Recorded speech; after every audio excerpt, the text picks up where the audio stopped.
Hi, I'm being joined by a senator from the Parliament of Thailand. His name is Dr. Aman Kitanan. Thank you very much for joining me on Newsx here in Geneva. And I want to understand from you what is the relevance and significance of IPU for your country? Right. It's a very important event for Thailand. Uh, Actually, because the IPU is the assembly of all the parliamentarians. In Thailand, we have two houses, the Senate and also the House of Representative. IPU is, I may say, is a platform of exchange and networking and the platform of learning in which we can learn from our colleagues from other countries in what they are doing in a specific area.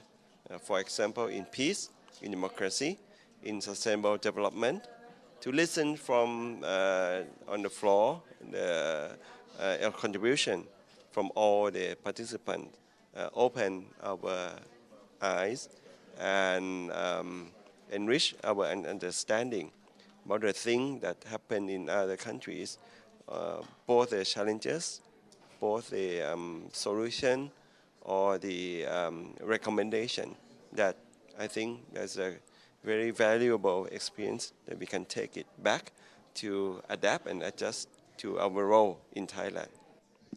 This is your first time attending IPU. How has your experience been? Wow, it's a kind of like a very excitement for me. Um, it's the first time that I actually even used to work with the international organization like United Nations in Asia and Pacific. But the mandate and the kind of people that are involved with the meeting is quite different. Experience here that we are with people from the like a similar role, the legislative branch of the system. Um, IPU just gave my exposure to the kind of like a network of the parliamentarians all across the world, in which I meet with people from all over the world, from many continents, from Europe, from Asia, from Latin America, from Africa, and also give us an opportunity to meet on the bilateral meeting with some, uh, I may say that the partner, potential partner, in which we can build on this as the starting point for the future collaboration. For example, the exchange of bilateral visit in which we can build on in the future for the deeper relations between the countries. So it allows me a good experience to meet with people. Uh, how relevant is the theme of this year's IPU, talking about human rights, humanitarian aid, in wake of the conflicts that are enraging all across the globe? I think it's very relevant to the situation in the world at the moment. We see the tensions, the conflict in many parts of the world. Given to my country as well, at the moment, we have a conflict in the border in which we try to pursue the peaceful approach for the resolution. And I think this this not only the relevant to Thailand, but to the whole world as well. So an opportunity to exchange, to have a dialogue, to have a debate on a different perspective on finding the solution of the conflict. I think it's a very valuable things that we can take back and to use the parliamentarian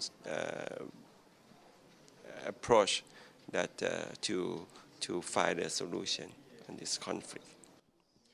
Talking about the conflict between Thailand and Cambodia, it has been a decades-long border issue between both countries. And of course, the US President Donald Trump has chimed in talking about how he was solely responsible for, bringing a ceasefire, a sort of a peace deal between both countries. How do you view this?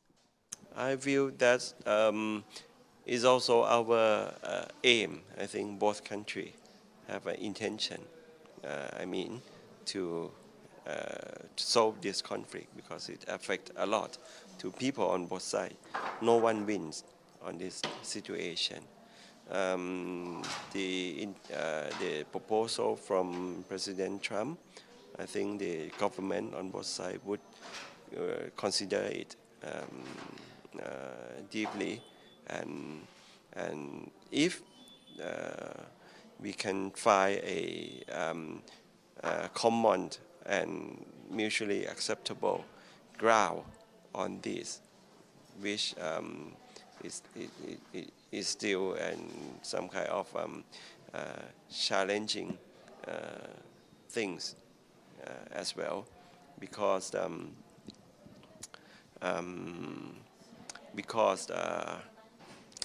it must need like a sincere from both sides to get on the same pace for the dialogue. Actually, we expected that here in the IPU meeting, we have I think I can say that because it's real. Yesterday, the representative from Cambodia approached the Secretary General of IPU to invite Thailand to get a dialogue exchange on this issue, and we accepted that yesterday. And today, the Cambodian side just informed us that it postponed. So we feel unfortunate that this is the opportunity, at least on the legislative branch, that which we represent the people from both countries. We should find some common ground and key message that we can take back and inform the government on both sides what should be like alternative solution on this, which we're still waiting for the rest of the conference with the Cambodian side would come back to the Secretary General for the meeting again. Also, Thailand has been going through domestic political turmoil. There have been two heads of governments. The previous one was displaced, and a new one has been appointed. What's at this point of time the the future of political stability in the country?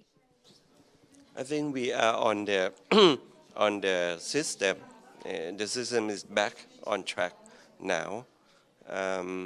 The current government, the Prime Minister, already announced that he intends to be in the position for 4 months.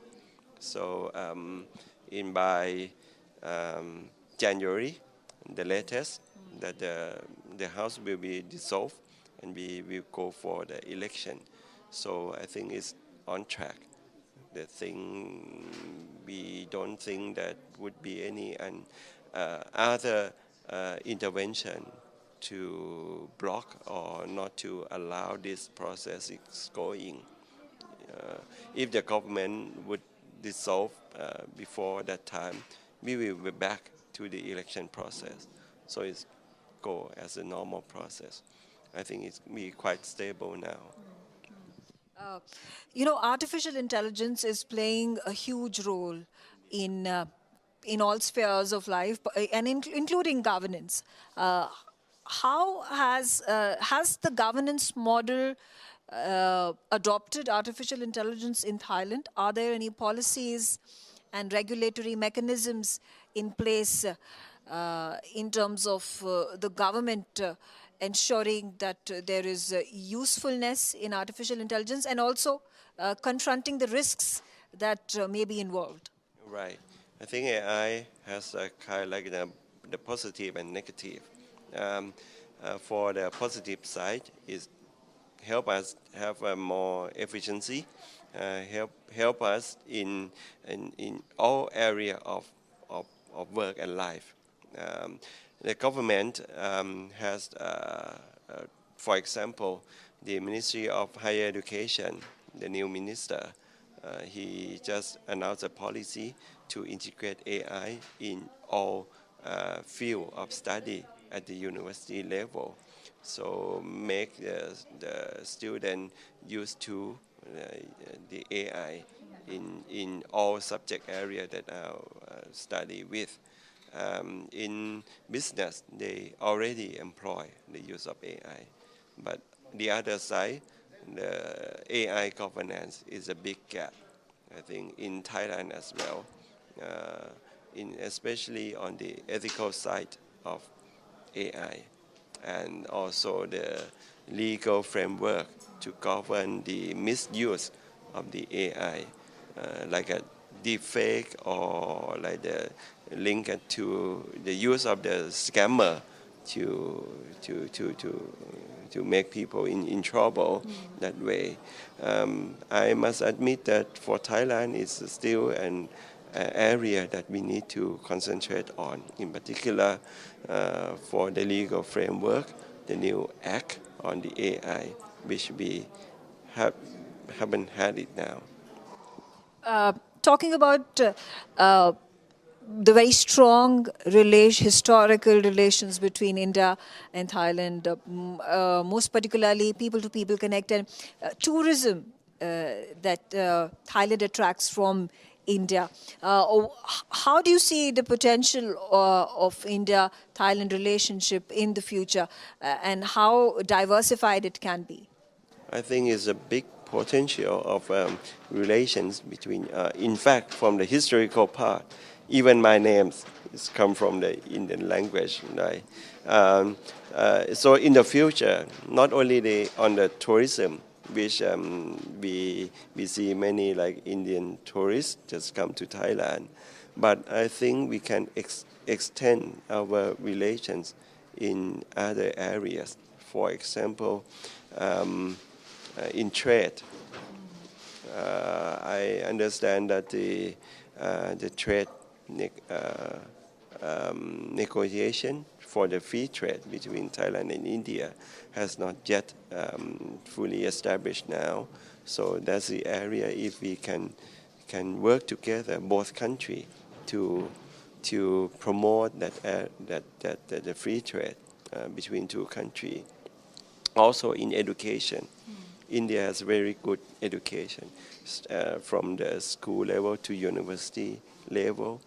I think, and also the cost of study in India is affordable for Thai people. I think this is another area of and we can expand the collaboration between both countries. And also the food, even we have a kind of a similar food, I mean the spice, but the flavor, the nature of the food is still some kind of different, which I think the exchange in that area that could promote like a closer tie of cultural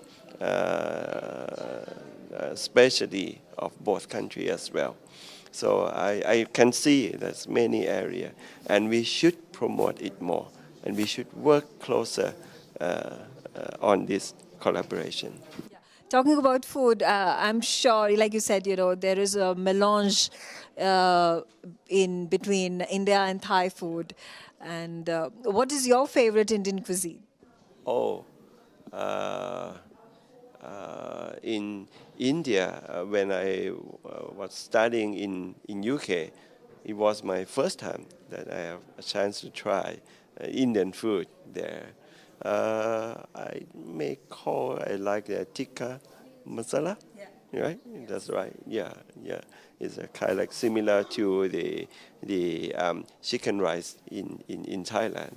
Yeah, which I love that. And Thailand is known for its touristic attractions. What is that one place that you love that you would like to recommend people from across the globe to visit in Thailand? Right. I love the sea, I love ocean, so I would recommend Similan Island. Have you been to Thailand? I've been to Thailand, yes. Right. I would recommend that as a it's very peaceful place, and it's not difficult to access to, and you would experience the very nature of Thai island and the life of local people there. So I would recommend that to people in India as well. Absolutely. And I do want to know from you, the ASEAN summit is going to take place very soon in Malaysia. India is going to be participating as well, as is Thailand. What are the expectations? You mean from the Thailand? All right. I would expect the ASEAN summit this year that will a good step to make the ASEAN be harmonious. The current conflict inside the group should be should there should be the exchange and dialogue among the members to find the peaceful solution and make us a stronger bloc. You mean currently the eyes that what eyes to the ASEAN, and if we can make the ASEAN a stronger bloc and cooperate with like a big brother like India, we could be a very powerful cohort for the future thing in whatever area. So I'm looking forward to that. Thank you very much for speaking to us on Newsx, and have a great experience for the next 3 days when the conference continues up until 23rd of this month. Okay. Yeah, looking forward. Actually, I'm gonna contribute for tomorrow on the session of the sustainable development and also the session of the UN reforms. And also the rest 2 days. I still expect to get more contact and to meet more colleagues from other places of the world. Yeah. All right. Thank you very much for speaking to us.